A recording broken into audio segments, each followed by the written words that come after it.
Kalimoudou pour son brillant discours parce que je l'ai suivi du début à la fin.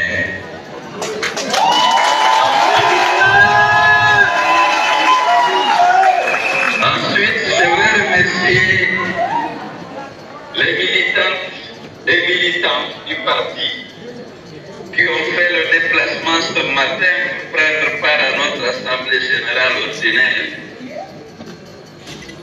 Je l'ai toujours dit, je suis très fier des militants et responsables du FDC. Parce que, comme je l'ai dit, malgré les intimidations, malgré les exactions, malgré toutes les difficultés auxquelles vous vous exposez, malgré les risques que vous prenez, risques sur votre vie, sur votre liberté, vous continuez à soutenir vaillamment l'Union des forces démocratiques de Guinée. Ce n'est pas le président. Nous avons des valeurs. Nous voulons vivre dans un pays juste et équitable. Dans un pays où les droits humains sont respectés. Dans un pays où les libertés publiques sont pleinement exercées par tous les citoyens. Nous voulons que la Guinée soit unie autour des valeurs essentielles de justice et de progrès. Vous avez fait preuve d'une résilience particulière. Parce qu'actuellement, nous ignorons les hostilités et les exactions dont le PG fait l'objet. Nous ignorons l'hostilité de la jeune par rapport à tous ceux qui veulent militer pour l'avènement de justice démocratique dans nos pays, d'une société respectueuse de la société et de la liberté fondamentale. Nous voulons une Guinée de paix, qui n'a pas de sa chance. Nous ne voulons pas de justice de la classe, c'est pas nous marquons. Côté de vie, et nous sommes l'argent. Vous avez dit, les pays sont réclamés, moi je dis, où sont, voilà, la liberté aujourd'hui, dans la famille, parce que les gens qui étaient et pour une côté de la justice, c'est vrai. C'est une chose, la liberté, c'est pour eux, elle est rapide, vous n'avez pas de justice, je vais dire ça.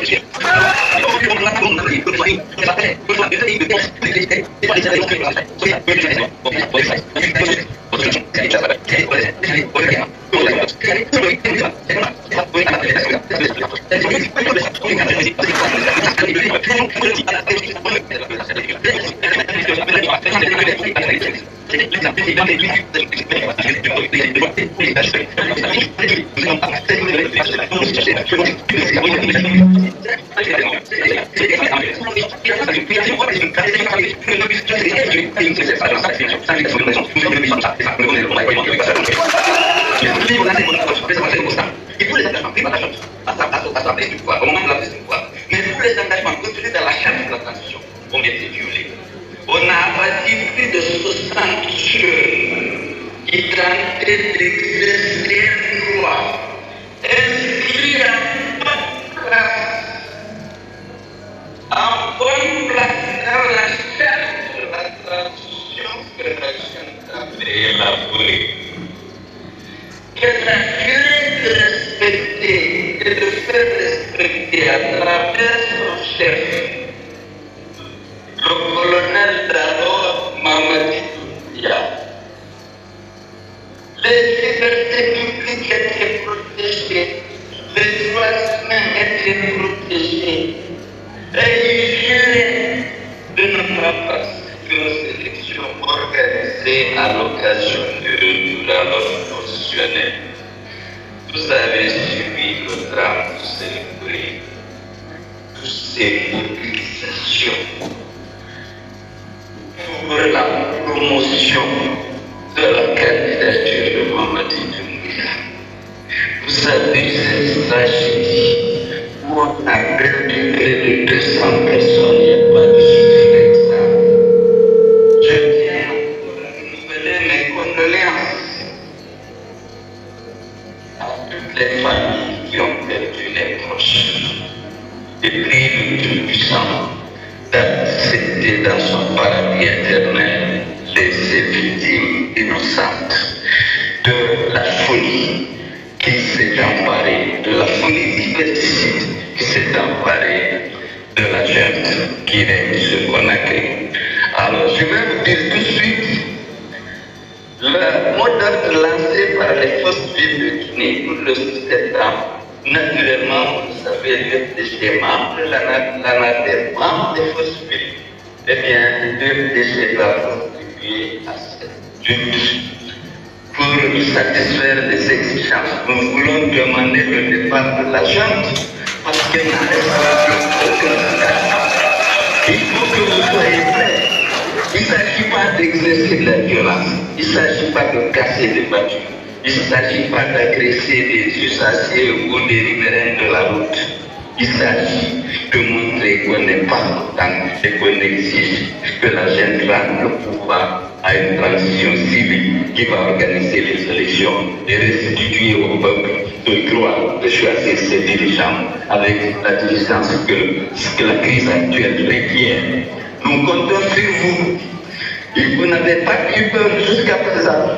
Il ne faut pas avoir peur. Je sais que les risques sont énormes. Je n'ignore pas les intimidations dont vous êtes l'objet.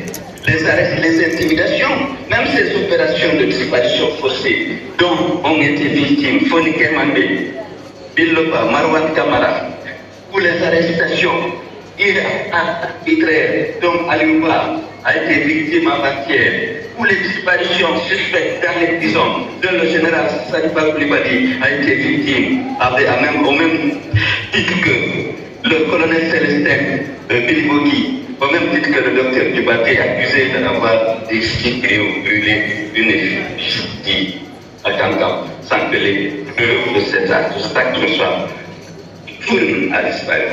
Il a été tué et son corps a été rendu à sa famille. Nous ne voulons pas ça pour la Guinée. Que ce soit que personne ne subisse ces violations flagrantes des droits de l'homme. Sortant jeune qui a fait le premier droit de l'homme, c'est le droit à la vie. Ces dispositions forcées, il faut protester contre, avec courage, en prenant des risques qu'il faut. Et je sais qu'à cet égard, on peut compter sur le régime. Merci beaucoup pour toute la confiance. J'ai vu le renouvellement réussi de toutes les fédérations de l'intérieur. J'ai vu ces hommes et ces femmes qui sont de l'UFDC se battre, être assidus à l'Assemblée générale. J'ai suivi le congrès de Dixinam, j'ai suivi celui de Makoto M, j'ai suivi, de Bessia, de Bessia. Et je sais que vous êtes en train de travailler, adapter nos structures au nouveau découpage administratif de la ville de Conakry. J'ai suivi les délégations qui ont sillonné la Guinée. J'ai suivi Samuel en forêt. J'ai suivi les Konaté avec ces Loubabé en Côte-Guinée. Je les ai suivis également en Côte-Guinée. J'espère qu'on va finir ce travail pour pouvoir organiser notre congrès au mois de juillet 2025, comme c'était prévu dans notre programme. Merci beaucoup à tous ceux qui ont honoré de votre présence cette Assemblée générale. Nous comptons sur vous. Vous pouvez, comme vous le savez, compter sur moi. Vive la Guinée, unie et prospère. Vive le DG, vive la NAP, vive les forces vives de Guinée.